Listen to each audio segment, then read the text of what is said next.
10 বছর ধরেই বিপিএল এ unofficially team বানাই, মানে ঘরের মধ্যে বসে বসে বন্ধুদেরকে নিয়ে মজা করতাম, টিম বানাতাম এক একটা। চট্টগ্রামটা তো হলো বাংলা ভার্সন, চিটাগংকে বাংলা ভার্সনে চট্টগ্রাম এটাকে বলা হচ্ছে। তো আমি ওই ইংরেজি ওই কারণেই চিটাগংটা রেখে দিয়েছি। চিটাগং কিংস নামটি শুনলেই কিছুটা নস্টালজিকও হয়ে যেতে পারেন। যারা একদম শুরু থেকে বিপিএল ফলো করেন তাদের জন্য নামটি অজানা নয়। প্রায় এক যুগ আগে বিপিএলের একদম প্রথম আসরে চট্টগ্রামের ফ্র্যাঞ্চাইজির নাম ছিল এই চিটাগং কিংস। মাত্র 2 আসর খেলে নানা কারণে নিষিদ্ধ হয়ে দেশের একমাত্র এই ফ্র্যাঞ্চাইজি টুর্নামেন্টটি থেকে সরে আসতে হয় এসকিউ স্পোর্টসের মালিকানাধীন ফ্র্যাঞ্চাইজিটিকে। পরবর্তীতে নতুন মালিকানার অধীনে কখনো চিটাগং ভাইকিংস তো কখনো চট্টগ্রাম চ্যালেঞ্জার্স নামে খেলে যেতে থাকে চট্টগ্রাম। 10 বছর পর আবারও বিপিএলে ফিরেছে এসকিউ স্পোর্টস, সঙ্গে ফিরেছে সেই ঐতিহ্যবাহী নাম চিটাগং কিংস। আমাদের অ্যাকচুয়ালি সবসময় পার্টিসিপেট করার ইচ্ছা ছিল, সার্টেন সার্কামস্টান্সেসের জন্য আমরা গত 10 বছর করতে পারিনি যে কোনো কারণে। তো মানে এটা নতুন কোনো ইচ্ছা না, এটা সবসময় ছিল। এবার অপরচুনিটিটা যখন পেয়েছি, কনফার্মেশনটা পেয়েছি, জাস্ট ক্যারি অন করা, আর কিছু না। 2012 সালে বিপিএলের প্রথম আসরে বাজে শুরু করলেও 2013 এর আসরে রানার্স আপ হয় চিটাগং কিংস।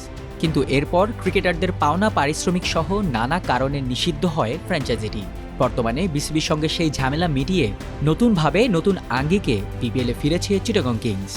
আমাদের ক্লেমটা পাওনা নিয়ে এক্স্যাক্টলি ছিল না, আমাদের কিছু লেনদেনের ব্যাপার ছিল। আমি ওই বছর রানার্স আপ এসেছিলাম, আমার তার আগে কিছু এক্সেস ফ্র্যাঞ্চাইজি ফি দেওয়া হয়েছিল। তো এগুলো নিয়ে একটা নেগোসিয়েশন যেটা কোনো সময় কমপ্লিট হয়নি।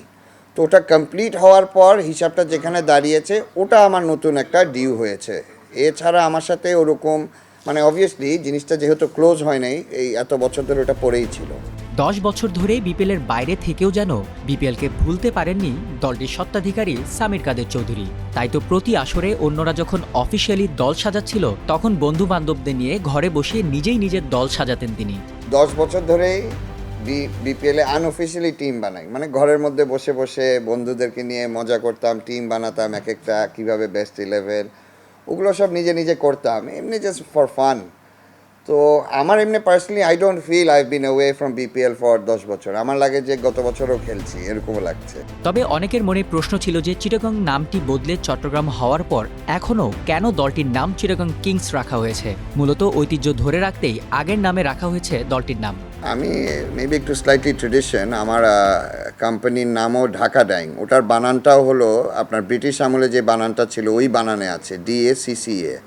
তো চিটাগং নামটাও একটা ট্রেডিশন ওখানে ছিল, যেহেতু ওইভাবেই আমি ওটা কন্টিনিউ করছি। আমার এটা জাস্ট ট্রেডিশনাল পয়েন্ট অফ ভিউটা থেকে, আর কিছু না। আর চট্টগ্রামটা তো হলো বাংলা ভার্সন, চিটাগংকে বাংলা ভার্সনে চট্টগ্রাম এটাকে বলা হচ্ছে।